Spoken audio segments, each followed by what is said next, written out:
స్వామి వదదేవి స్వామి స్వామి ఆశ్చర్యం, అద్భుతం. దేవి, నిజంగా ఇది బొమ్మేనంటావా? ఆహా ఆహా, ఆ జీవకళ చూస్తూ ఉంటే సిగ్గులు చివురించి వలపు మొగ్గలు తొడిగిన నునులేత కొమ్మ అనిపిస్తోంది. ఆ? ఏమిటి విచిత్రం? రుక్మిణి, నీ బొమ్మకు మాటలు కూడా వచ్చునా ఏమి? మాటలా మన్నా, కీలు బొమ్మగా గాలి తాకిడికి అలా కితకితమంటోంది. గాలి? ఏ గాలి? ఓహో, మగగాలికేనా?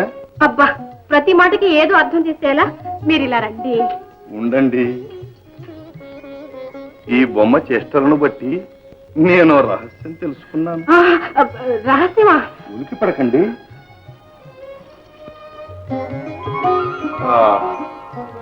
ఆహా, ఇంత అందమైన సుందరి బొమ్మ కావటం, ఆ బొమ్మను ఇక్కడ చేరవేయటంలో ఏదో పరమార్థం లేకపోతుందా అని. అబ్బా, ఉంటే ఉంటుంది గాని మీ విపరీత వ్యాఖ్యానంతో నన్ను శోధించగలరండి. పదండి. స్వామి, ఏమి?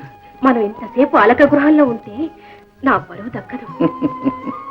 ఏమిటి, పలహారాలా? ఆ, ఓహో, బొమ్మల పెళ్లి తలపెట్టావన్నమాట.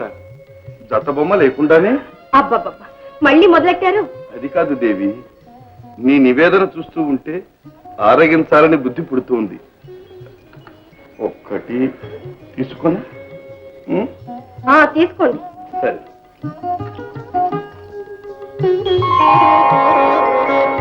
చతురిక, మేం వెళ్తున్నాం. పలహారాలు పెట్టు. స్వామి, అదే తింటానంటే. తింటుందిలే, మీరు రండి. మీ బొమ్మకు పెట్టు.